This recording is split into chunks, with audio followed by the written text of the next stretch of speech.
You're listening to The Murder in My Family, brought to you by AbJack Entertainment. Be sure to check out some of the other great true crime podcasts from this network, including Missing Persons, DNA ID, Scene of the Crime, Malice, and 3 Men and a Mystery. All of these podcasts are available for you to binge on right now, wherever you listen to podcasts. Subscribe where you're listening to this podcast so you don't miss an episode.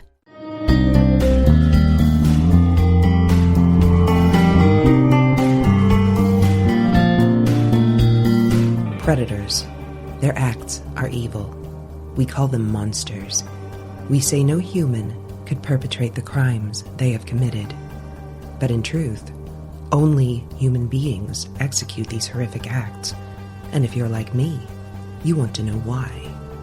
To find out, join me, Ariel Cooksey, on my podcast Malice.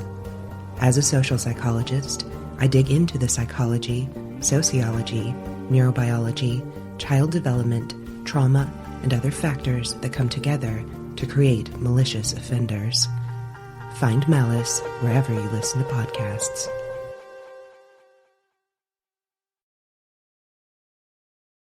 This episode of The Murder in My Family is brought to you by the true crime podcast Southern Nightmare, the story of Virginia's Southside Strangler, the first serial killer in U.S. history caught using DNA. You can subscribe to Southern Nightmare on iTunes or wherever you get your podcast. For more information, visit southernnightmare.com. You can support this podcast by visiting patreon.com/The Murder in My Family. This episode may contain unsettling material or subject matter. Listener discretion is advised.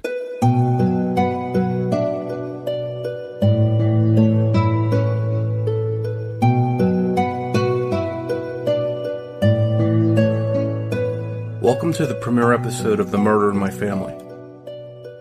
In episode 1, we'll be discussing the 1986 murder of Cathy Thomas along the Colonial Parkway in Virginia, a murder that would be the first in a series of murders dubbed the Colonial Parkway Murders. The Murder in My Family, episode 1, Cathy Thomas. The Colonial Parkway is a 23-mile limited-access roadway that stretches from the York River to the James River in Virginia. It connects the historic towns of Jamestown, Williamsburg, and Yorktown. While millions of travelers use this road each year to take in the beautiful scenery, or to travel from one historic location to another, there are stretches of this road that are lonely and secluded.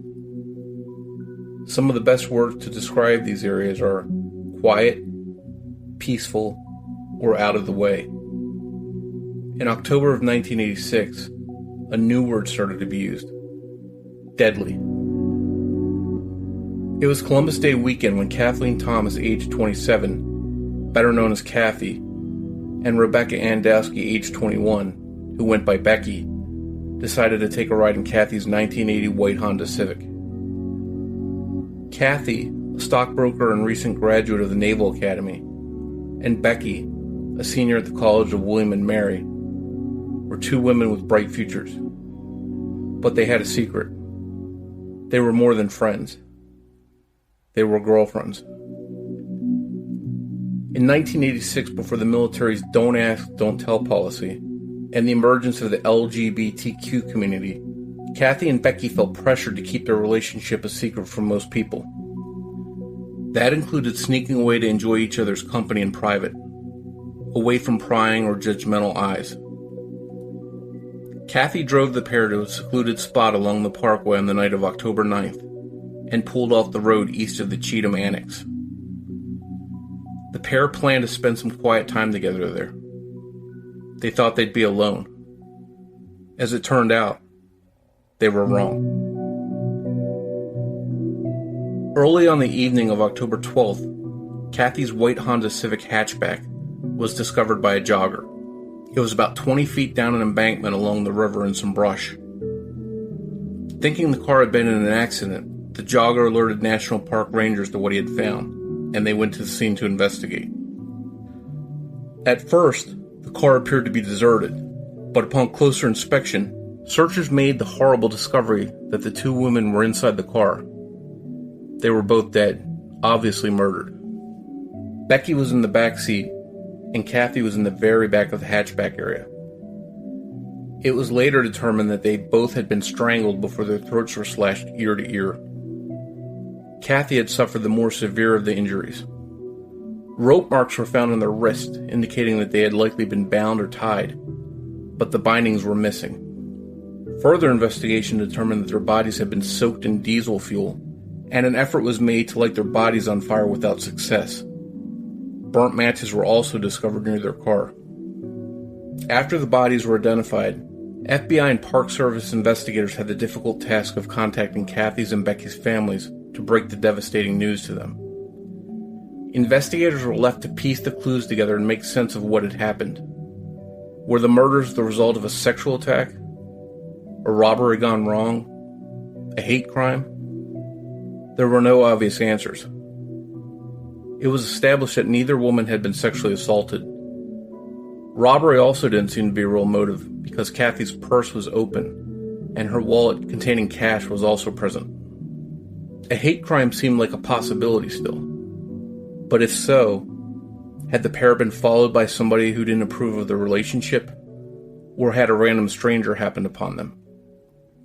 Investigators dragged the nearby York River, and they then looked for similar cases, but nothing came of the FBI's investigation. Almost a year after Cathy and Becky were murdered, and about 30 miles away from where their bodies were discovered, another couple went missing. 20-year-old David Knobling and 14-year-old Robin Edwards disappeared on September 20th, 1987. The following day, on September 21st, family of the pair reported them missing. David's black Ford Ranger was located by an Isle of Wight sheriff's deputy near the Ragged Island Wildlife Refuge. The truck was parked in the parking lot there near the 4.5-mile-long James River Bridge. The keys were in the ignition, the radio was playing, and the wipers were on. David's wallet was on the front seat, but there were no signs of the couple. A search of the area was organized, but searchers didn't find any sign of the couple. Then, 3 days later, on September 23rd, a jogger found what looked like a pile of clothes along the shoreline. It turned out not to be clothes.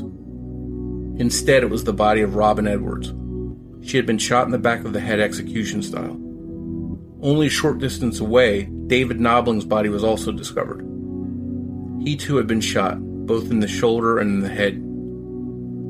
This was the second double murder in the area in less than a year. There were similarities, but also differences. The previous murders on the Parkway involved strangulation and a knife. This couple was murdered with a gun. Virginia state investigators had doubts whether the two sets of murders were related, and investigated the cases independently of each other. On April 10, 1988, two college students on their first date went missing from a Colonial Parkway overlook only 3 miles from where Cathy Thomas's and Becky Dowski's bodies were found. Richard Keith Call, who went by Keith, age 20, and Cassandra Haley, 18, were both students at Christopher Newport College. The pair had recently come out of relationships with other people, and despite being on a date, most people that knew them felt that they didn't have a real connection between them. The night before they were reported missing on April 9, 1988, the pair had gone to a party together. Witnesses saw the couple leave the party at 1:30 a.m. on the morning of the 9th, in time for Cassandra to make it home for a 2 a.m. curfew. She never made it home. Coincidentally, later on that morning, Keith Call's father was on his way to work when he spotted his son's car parked on the York River overlook. He pulled over and investigated the red 1982 Toyota Celica, but there was no sign of his son, and nothing was out of place with the exception of the car door being ajar. Not knowing Keith was missing at that point, he assumed his son had left the car there and got a ride with friends. Later that morning, a park ranger noticed the car and pulled over to investigate it. He found that one of the doors was open and the key was on the console. There were various pieces of a woman's clothing on the floor, including a shoe, which would later be identified as belonging to Cassandra. The ranger also found her purse, along with Keith's watch and wallet, which contained cash. However, there was no sign of the couple. A team was assembled to search the area for the missing couple, which included search dogs, and divers searched along the waterway. The dogs seemed to follow the couple's scent along the shoreline. However, no sign of the couple was ever found, and they remain missing to this day. After this third incident along the Parkway, the FBI and the Park Service finally felt that they had a problem on their hands, and that the cases of these three couples might be the work of one person, possibly a serial killer.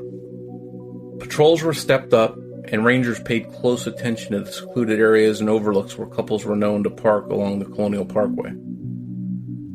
And for over a year, there were no murders or disappearances involving couples.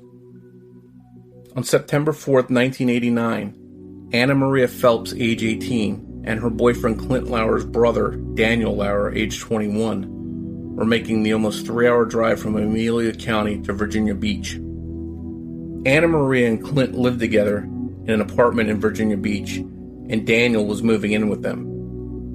Anna Maria and Daniel had come back to Amelia County to visit family and grab some stuff to take back to their apartment. And Daniel was supposed to collect money that he was owed for painting work that he had done, about $600 in cash. The pair left Anna Maria's parents at around 11:15 p.m. They should have arrived in Virginia Beach after 2 a.m. The next morning, Clint awoke to find that his girlfriend and his brother had not come home to their apartment. He called his parents to let them know they were missing, and his mother immediately called Virginia State Police. A short time later, Daniel Lauer's 1973 Chevy Nova was located at a rest stop off I-64 in New Kent County. State police noticed that although the couple had been driving east towards Virginia Beach, Daniel's car was found on the westbound side of the highway, with the key in the ignition. The car didn't show any signs of mechanical issues and had plenty of gas. It's as if the car had been parked and the pair had simply got out of it and walked away. The only thing missing from the car was a blanket. Police dogs were brought in, but they couldn't pick up the couple's scent. Searches of the area turned up nothing. On October 19, 1989, about 6 weeks after Anna Maria and Daniel vanished, hunters found 2 sets of skeletal remains about 3 miles from where Daniel's Nova had been located. The remains were later determined to be those of Daniel Lauer and Anna Maria Phelps. Their bodies were covered in the blanket that was missing from Daniel's car. The cash Daniel had collected for his painting work was never found. Due to the advanced decomposition, cause of death for the pair could not be definitively established, although examination done by the Smithsonian Institute suggests that a knife may have been used. It was after Phelps and Lauer's bodies were found that police officially acknowledged one person may have been responsible for the 4 cases along the Parkway dating back to 1986. After 3 years and 4 couples either missing or dead near the Colonial Parkway, the attack stopped. No other crimes were connected to the series dubbed the Colonial Parkway murders. But the damage was done, and people steered clear of the Colonial Parkway at night. Speculation and theories from both police and area residents made the rounds. Rumors the killer may have been someone involved in law enforcement or impersonating law enforcement circulated. There's some evidence to back this theory up, most noticeably that the killer may have approached the couples presenting himself as a law enforcement figure. Despite the efforts of local and state police in Virginia as well as the FBI, the case remains unsolved. Making matters worse, in 2009 it was reported that crime scene photos of the victims had been leaked out. The last 30 plus years obviously hasn't been easy for any of the families of the Colonial Parkway victims, but one family member in particular has made it his mission for the last 3 decades to help keep the case in the spotlight, and he's determined to see it solved. Bill Thomas is the brother of Cathy Thomas, and he agreed to talk with me about the murder in his family. Bill, thank you so much for joining us on the premiere episode of The Murder in My Family. I appreciate you coming on. Oh, it's great to be here, and I'm excited to be your first. Well, I definitely appreciate it. And one thing I wanted to get across, right in this first episode is how important it is that the victims that I'll be talking about in these cases aren't just statistics. They were real people. They're more than just murder victims. People with lives and dreams and goals. And they're somebody's family members. And in this case, it's your sister. So if you can, Bill, just tell us a little bit about who Cathy was, as a person. What was she like, and maybe what her plans were in life so we can get a better idea of who she was. Oh, sure. Well, Mike, at the risk of sounding like every other proud big brother around the world, Cathy was an amazing person. She was 27 years old at the time of her death, and she'd already accomplished a great deal. So if you're picturing Cathy in your mind, you have to picture this incredibly vibrant, amazing, funny, brilliant person. She had bright red hair, big blue eyes. Her friends always said she had a peaches and cream complexion, which would probably make my mom laugh. She was a Naval Academy graduate and very much a pioneer. You have to picture yourself now going back 31 years. Cathy was 27 at the time she died. She had been in the second class with women at the United States Naval Academy at a time when the service academies had just been opened up to women and were incredibly unwelcoming to women. So she was very much a pioneer.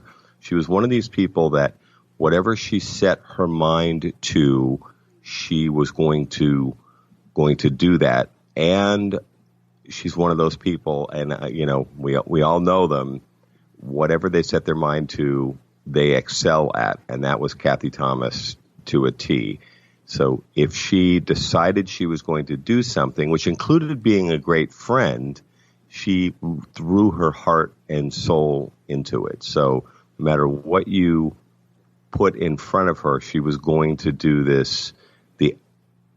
She could. She was a very thoughtful, sweet, kind of sensitive little girl who then grew up to incorporate those characteristics which I still admire, and then adding in toughness and determination and an incredible sense of loyalty.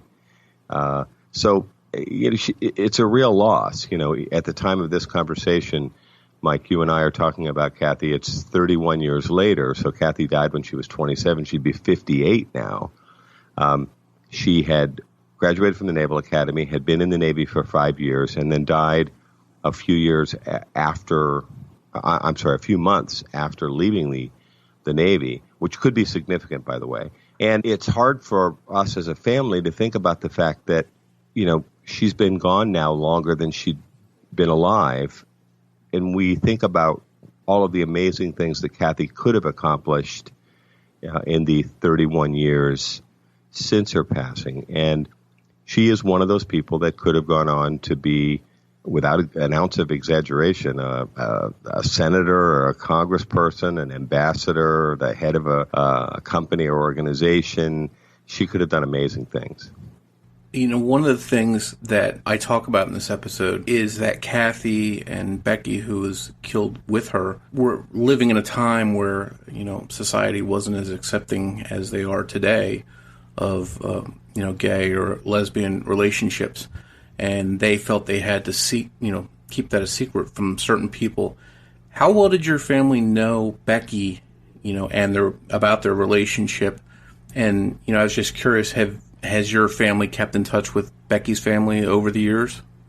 Well, the situation's kind of unique, Mike.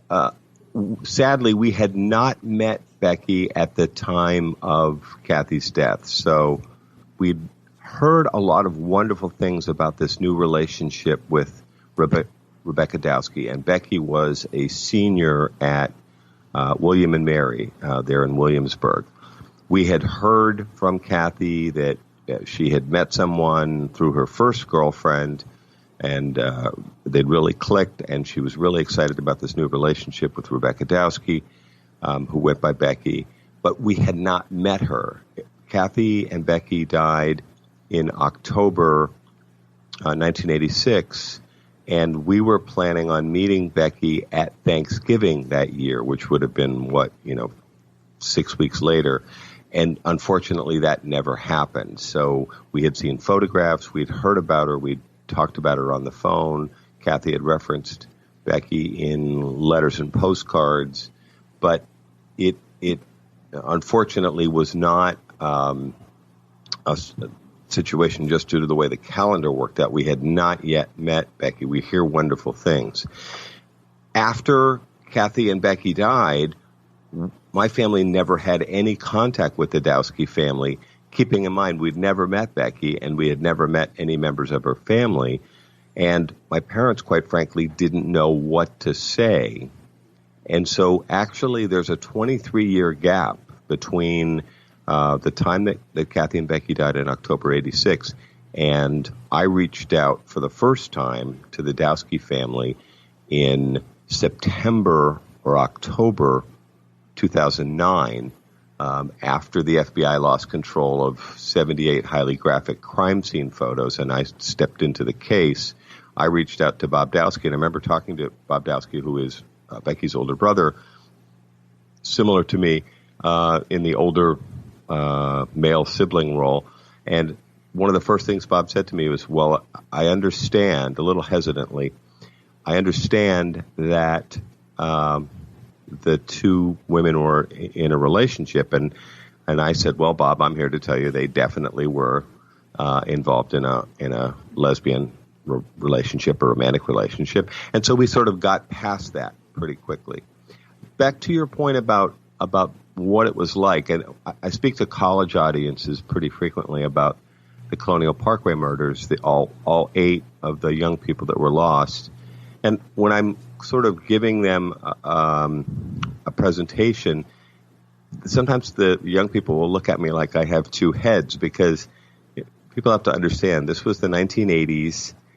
It was actually illegal for Cathy to be gay and be serving in the Navy. I smile because recently I saw a photograph of 2 cadets at West Point getting married on the steps of the chapel at West Point. And these 2 men were getting married, and they were surrounded by friends and family. That's how far we've come in 30 plus years. Back then, Cathy actually could have been kicked out of the Navy. She could have been sent to prison, and people actually were sent to Leavenworth prison in Kansas for being gay or lesbian in the service. So Cathy and Becky were of a time and of a place where you kept your relationship on the down low. She was out to our family. Cathy was, had let us know. But Becky, for example, was not out to her family. And then within the circle of family and friends, only people that were close to Cathy would know that Cathy was lesbian. It probably wouldn't have been hard to figure out if someone wanted to pay attention, but this was not a time when you could be open about a gay relationship. So she's got a lot of stuff going for her at the time. She's got a new relationship. She's got a career. She's fresh out of the Naval Academy. So she's really got a lot of stuff that's going for her. And then out of the blue, she's murdered, her and Becky. If you can, take us back to when your family first got the news about Cathy's murder. What was it like for your family, and how did you all deal with that kind of news? Right. Well, it's worth noting that Cathy had just left the Navy a few months before. And so some of that pressure that you and I were just talking about, Mike, about this feeling like you've got this policy. This is before Don't Ask, Don't Tell. This was, if asked, you're going to go to jail in terms of her naval service. So Cathy has this great weight lifted off her shoulders in June 1986 when she makes a decision, which was a hard one, to leave the Navy. And she's working as a stockbroker in Virginia Beach and actually having a lot of success. I'm not sure she would have stayed with it forever, but she was certainly at a very happy time. So she's in this really great, upbeat kind of time frame. She's left the Navy. She's in a new relationship with Rebecca Dowski. She's been introduced to Becky by Jolene Schirra, who is her first girlfriend, who had been in the Navy with Cathy. And they remain good, close friends for their entire lives. And so this introduction has taken place. So Cathy's in this kind of joyous place that summer. She's spending time with Becky, etc. So flash forward to October 10th, 1986. for me personally, I was at home at my apartment in Philadelphia. I was working for RCA Video. Then it was a Sunday. The phone rang. It was both of my parents on the phone, which was a little unusual, but certainly not unusual for me to hear from my folks on a weekend. Now, I come from 4 kids, 3 boys, and then the youngest is Cathy, and the only girl. But both my parents were on the phone, and I noticed their tone was very serious right from the get-go. And my father did most of the talking, which was not unusual. My mom was quieter and kind of very Irish Catholic, very funny, but you know, you had to listen for it. But I remember my dad's tone was so serious from the word go. And he said, "Are you sitting down?" And I remember thinking, what a weird thing to say. And I said, no, I wasn't sitting down. And then he proceeded to tell me that Cathy had been murdered and that they had received a call from the FBI and that Cathy and Becky apparently had been at this place called the Colonial Parkway, which was near Williamsburg, not far from where Becky went to school, and about 45 minutes away or so from where Cathy was living in Virginia Beach, and that they apparently had gone parking and they had been found murdered that day, that Sunday. And I remember my dad going into a fair amount of detail, and he mentioned that it was an FBI case because the bodies have been found on federal property, that Colonial Parkway is actually a national park that's 23 miles long and quite narrow in spots. And I remember thinking that it was probably a good thing that it was an FBI case. But my dad walked us through, you know, what we knew. And it occurred to me much later, when I was much more involved in the case over the last 8 years, it occurred to me that my parents had to make that same difficult phone call 3 times in a row. They had to call my older brother Richard, then me, and I remember they told us they connected with both of us on a Sunday. My younger brother Jack, who was a year and 2 weeks older than Cathy, they often call them Irish twins when they're born within a year of each other. They're barely outside that window. Jack didn't find out until Monday because my parents didn't catch him on a Sunday. And again, when I'm talking to college-age audiences or younger people, this is a pre-internet, pre-cell phone environment. If you wanted to reach somebody back then, you either called them at work or at home, and then really, you know, young people and people that were kind of on the cutting edge had an answering machine.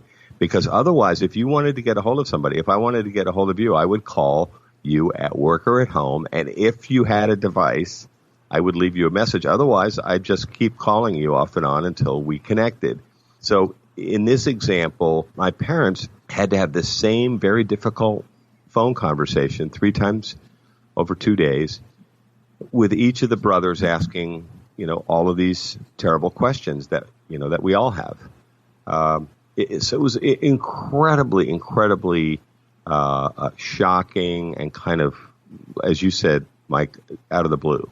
And at some point, you go from grieving and you start asking questions and getting involved in learning the details about the case.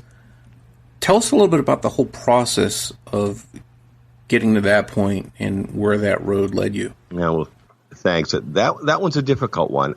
I'm actually working on right now it's a presentation that I've given a few times, and ultimately it'll transition into a book that I'm going to call Life Lessons from the Colonial Parkway Murders, about all of the things that my family's learned over the last 31 years. One of the areas where my family fell short, and I talk about this in the book, is that we immediately moved into a circling the wagons mode. You know, my family, Irish Catholic, Kennedy Democrats from the Boston area. I think you get the idea. I could feel the wagons being circled and us shutting out the outside world almost from the get-go. And so I remember, you know, I drove up to New York from Philadelphia the next day, picked up my brother, spent the night at his apartment, and then we drove up to Massachusetts where my parents lived the following morning. And as soon as we arrived at the house, I could just sense this circling of the wagons. The phone was ringing off the hook. My parents were refusing to do any media interviews or interact with any outsiders except for the FBI. And in retrospect, I think that was a mistake, because as you're transitioning into grieving, it is absolutely critical, and of course we discovered this the hard way, it is absolutely critical that the families who have lost loved ones, whether it's a missing persons case or a serious sexual assault or a heaven forbid, a murder like ours, while you're grieving, which is a process and it's going to take time, you also have to transition, at least some of you have to transition into organizing and getting your approach to law enforcement, the media, the public in general, together and quickly, because time is ticking. And this is an area where I think my family made a massive mistake. We kind of closed ranks, refused to cooperate with the media, which was a big mistake, only dealt with the FBI, and quite frankly put too much faith in law enforcement that they were going to solve my sister's murder case. And here it is 31 years later, and we're still working on it. So, getting to your point, what's the difference between this same thing happening in 2018 versus 1986? What, if you were recommending somebody out there that needed advice, what would you tell them to do if they found themselves in this same situation? Well, at the risk of sounding like I'm slapping someone else in the face who's going through a similar experience than we did, and saying kind of snap out of it, which is far from what I'm trying to say, I think we all have to realize that we as a country have a problem. There are 200,000 cold case murders in the United States. That's unsolved murders. Terrible things happen every single day, and certainly even in a smaller area of jurisdiction, a smaller town, smaller city, terrible things happen every week or every month. What families have to realize is they're actually going to have to advocate, and I underline that, advocate for their loved one in terms of pushing law enforcement, working with law enforcement, keeping the case alive, because this idea of a cold case, with all these terrible things that happen every single week, month, what have you, the resources for law enforcement, which are far too small, far too limited, the caseloads are unbelievably heavy. Families have to realize that they're going to have to get in there, and they're actually going to have to fight, and I use that word, they're going to have to fight for resources to make certain that their case gets the attention that it deserves. Because remember, those 200,000 cold cases are still sitting there, and then new things are happening every single week. And I think we all have to be more grown up about this. Law enforcement in the United States is way too small, doesn't have enough resources. The FBI is way too small and doesn't have enough resources. And we have to recognize that law enforcement is going to respond to the most egregious cases on their case board and the highest profile ones. And so one of the things I advise families to do is to make certain that their case is a high profile case. And how does it become a high profile case? With public attention. And so they need to begin getting out, as difficult as that may be, at least, a member of the family. And it could be somebody just outside the immediate core nuclear family. It could be an aunt or an uncle or a well-spoken cousin or someone like that. But someone needs to begin providing a public face of that case to the public, using the media and interacting with law enforcement, and I mean immediately, because they used to say that if your case wasn't solved within 48 hours, that the chances of it being solved drove off a cliff. I think you could maybe modify that commonly used phrase and stretch the time period out. But the truth is, if a case drags on for weeks, that's not a good sign. And it is really important that interaction with the media, with law enforcement, with the public start almost from the get-go, as difficult as that might be. And you mentioned, 31 years. That's how long it's been, since Cathy's murder. Where does her case in particular and the Colonial Parkway murders overall, where does that stand right now in 2018? Well, we find ourselves in another difficult spot. First, very briefly, the Colonial Parkway murders are 4 double homicides of young people in and around Williamsburg, Virginia, from 1986 to 1989. So you have 8 young people killed over a 3-year period in couples situations. 2 of the cases are FBI cases because they happened on the Colonial Parkway near Williamsburg, and then 2 of the cases are Virginia State Police cases because they happened about a half an hour in either direction off the Colonial Parkway, so they're not on federal property, and they're handled by 2 separate Virginia State Police agencies. So when we talk about the Colonial Parkway murders, we're actually talking about 4 separate cases. According to the FBI in 2010, they said to us when they took the highly unusual step of flying us in to Virginia to brief us on the status of the case after they lost control of these crime scene photos, and we kicked up a significant amount of attention in Virginia media. They said to us at that time, nothing in the forensics actually links any of the 4 crime scenes. So with the Colonial Parkway murders, we could be dealing with a single killer or killers, or we could be looking at 4 separate killers or some combination. There could be a stop somewhere in between those 2 extremes. So we find ourselves dealing with the FBI on 2 of the cases, the Call Haley disappearance, which is now 30 years old, and Keith Call and Cassandra Haley are considered to have been murdered. It's been 30 years and they've never shown up.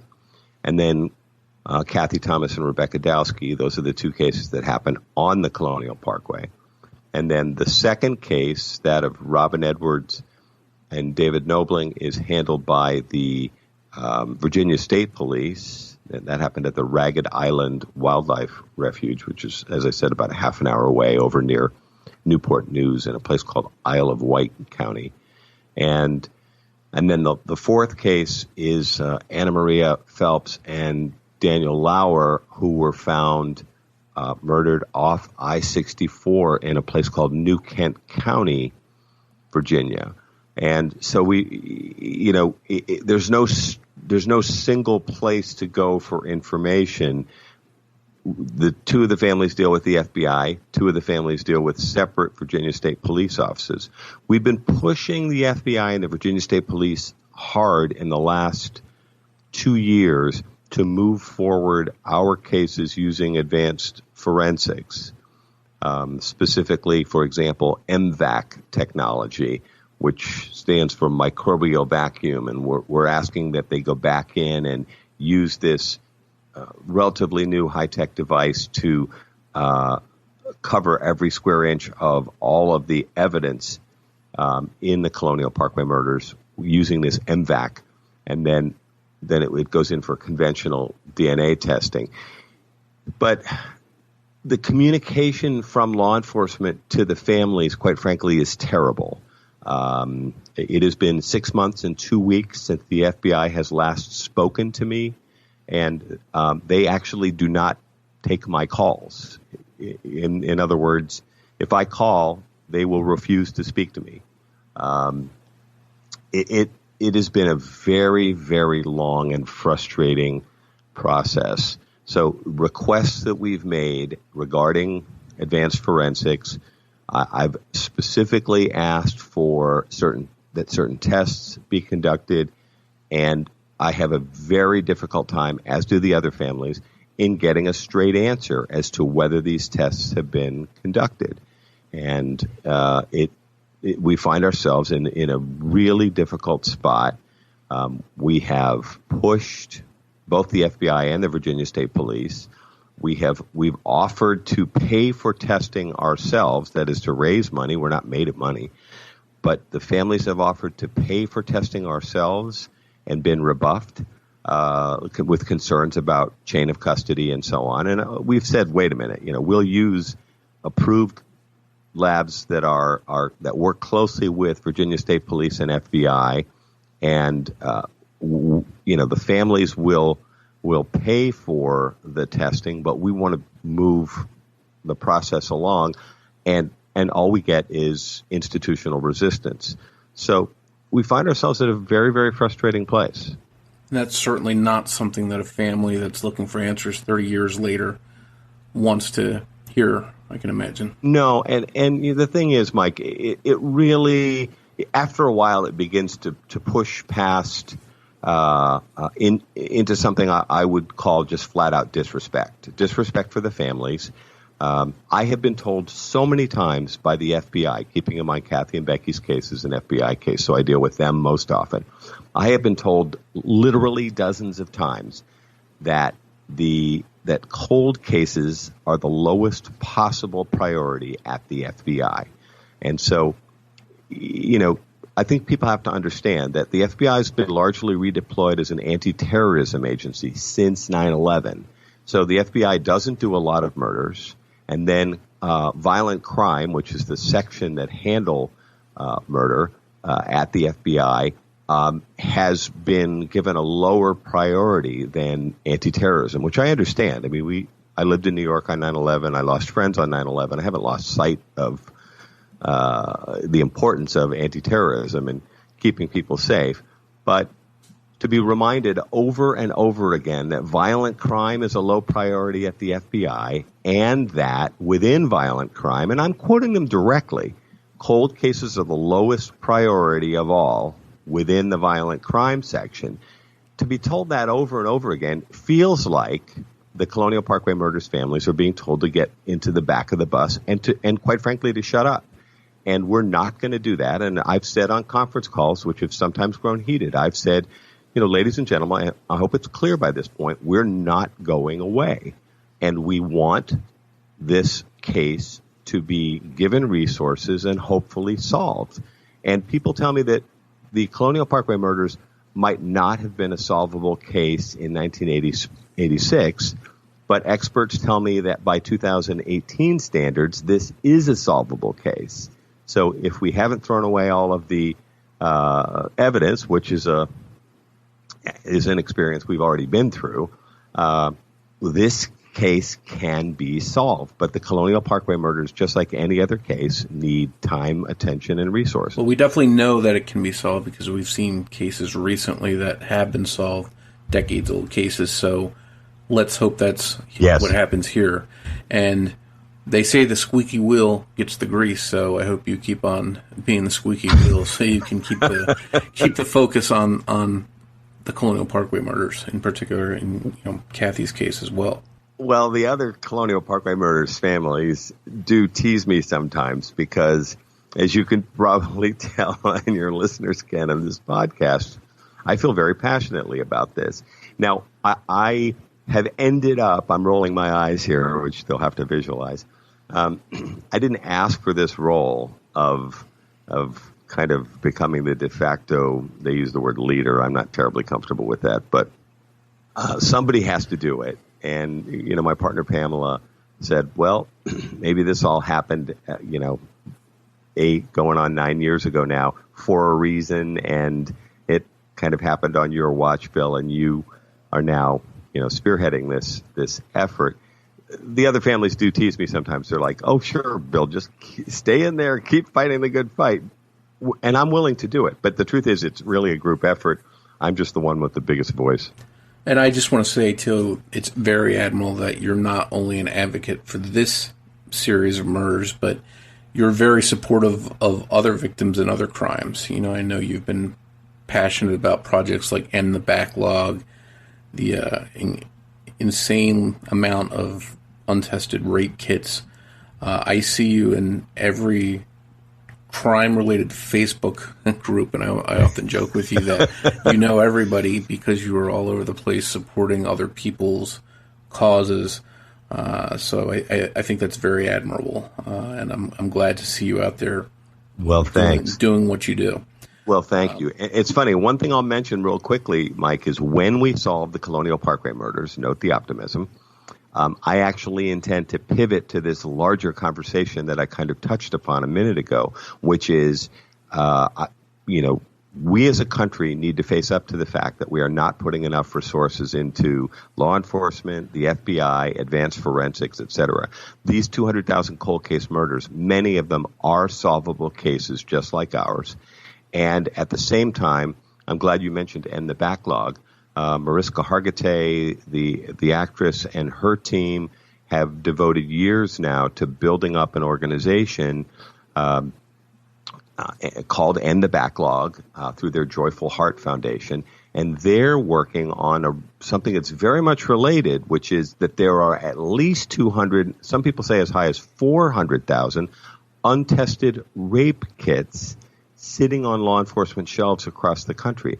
So this means that a woman, it can be a man, but typically it's a woman, has gone through the worst experience of her life and has been sexually assaulted, and then goes through what many people describe to me as the second worst experience of their life, which is the physically uncomfortable, even painful process of having a rape kit taken, which involves basically, a gynecological level invasion of your body right after you've been raped.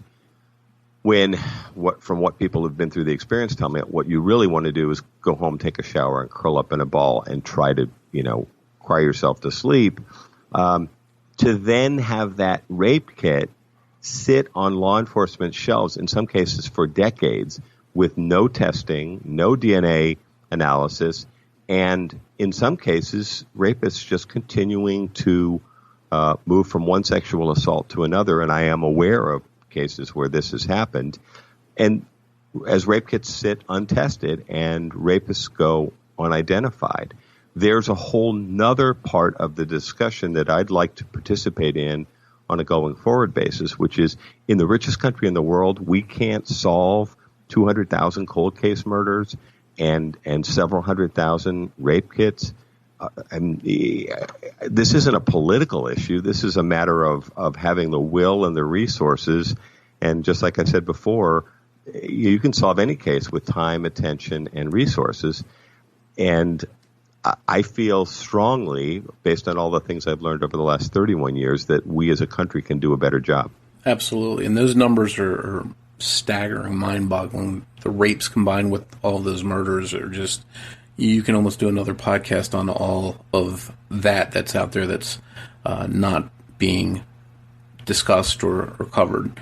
And one thing I'd like to do, and you mentioned when the Colonial Parkways, murders are solved, is I'd like to do a follow-up with you because I'm holding out hope, as you are, that the case will be solved. So I'd like to do a follow-up interview with you down the road and do an episode when we find out what the truth is in the case. Well, thanks, and I appreciate the shared optimism. We'll stay with it. I have a great deal of faith. The developments in the Golden State Killer case and the use of genealogy in terms of moving their case forward has been extremely exciting for those of us that are waiting for similar cases to be solved. Absolutely. And in the meantime, if somebody wants to reach out to you or find you or learn more about the case, where should they go? Well, I think the best place to go is if they want to reach out to us, if they go to the Colonial Parkway Murders Facebook page, which is Colonial Parkway Murders, they can reach out to us there. if someone wants to learn more about the case, certainly, any kind of internet search, Google search, or what have you will bring you to these places. But for example, our Wikipedia page is one that we maintain and try to keep up to date. And if you look up Colonial Parkway Murders on Wikipedia and scroll down to the bottom of the page after having read it with great interest, I'm sure, there are dozens and dozens of links that we maintain at the bottom of the page, which can take you to newspaper stories, and thank God we still have newspapers, television, radio, previous podcasts. We've done a lot as a group of family members to keep this case alive and to keep it in the public. There's also a very good book by Blaine Pardo and Victoria Hester on the Colonial Parkway murders called A Special Kind of Evil, which came out last year, which is quite good and gives you a good overview of the case. And Blaine and Victoria talk about all four of the double homicides and some personal history of the 8 victims and kind of what the law enforcement experts call victimology, but it's sort of where those individuals were at the time of their deaths in terms of what was going on in their lives. And so there's a lot of great information there. They can come in and hear me speak. At some point, I will finish the first book I'm working on the Colonial Parkway murders. I was kind of hoping to have a happy ending in that book. So we'll see how the next 6 months or a year pan out. But we've tried to increase the visibility of the case by doing podcasts like this and by kind of putting ourselves out there. And so I think we should be fairly easy to find. Certainly start with the Colonial Parkway Murders Facebook page. And last but definitely not least, this is very important. If somebody out there thinks they know who might be responsible for some of these killings or has a tip that they want to provide, who do they reach out to? Who do they contact to do that? Oh, they reach out to the FBI Newport News, Virginia resident field agency. It's kind of a mouthful. The 2 FBI offices that are responsible for the case are the Norfolk FBI office and then the Newport News field office, which is still a very large operation, which is in Newport News, Virginia. They would contact them and ask for the case agent responsible for the Colonial Parkway murders.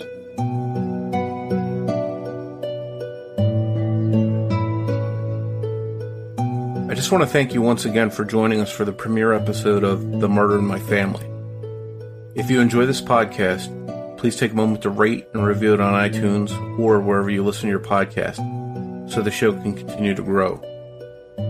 To learn more about the show or the cases we discuss, please visit themurderinmyfamily.com. You can also find us on Twitter or on Facebook. If you'd like to support the show on Patreon, it's always appreciated. You can find us at patreon.com/themurderinmyfamily. Starting in episode 2, at the end of each show, I'll be sure to give shoutouts to each new supporter.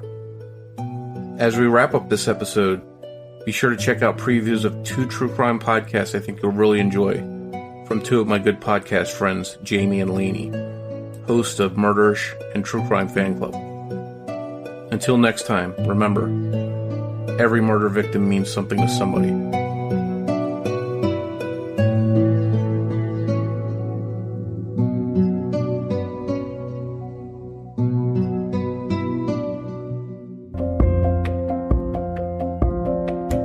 Hey everyone, I'm Jamie, and I host a podcast called Murderish, which takes you inside stories of murder and other creepy events. The first episode of Murderish lets listeners be a fly on the wall for a first-degree murder trial. The story is told from a juror's perspective, as I was that juror. If you are a true crime junkie and need to know every detail, you'll feel right at home with this podcast. Follow Murderish on Twitter at MurderishPod and on Facebook at Murderish Podcast. And don't worry, this doesn't mean you're a murderer. It just means you're murder-ish. Hi, I'm Lainey, host of the True Crime Fan Club podcast. If you're a true crime addict like I am, then my show is for you. I'll peel back the curtain and give you a glimpse into the life and crimes of some of the most demented minds. Check out the episode Broken Bonds and listen to a brother reveal a deeply held secret. Or hear about the day that the heavy metal community will never forget in the episode Dime Bag. These episodes are just a sample of our catalog, so you have plenty to binge. Just search for True Crime Fan Club Podcast in any podcatcher. You won't want to miss an episode. Marketing is hard. But I'll tell you a little secret. It doesn't have to be. Let me point something out. You're listening to a podcast right now, and it's great. You love the host. You seek it out and download it. You listen to it while driving, working out, cooking, even going to the bathroom. Podcasts are a pretty close companion. And this is a podcast ad. Did I get your attention? You can reach great listeners like yourself with podcast advertising from Libsyn Ads. Choose from hundreds of top podcasts offering host endorsements, or run a pre-produced ad like this one across thousands of shows to reach your target audience in their favorite podcasts with Libsyn Ads. Go to libsynads.com, that's Libsyn, ads.com today.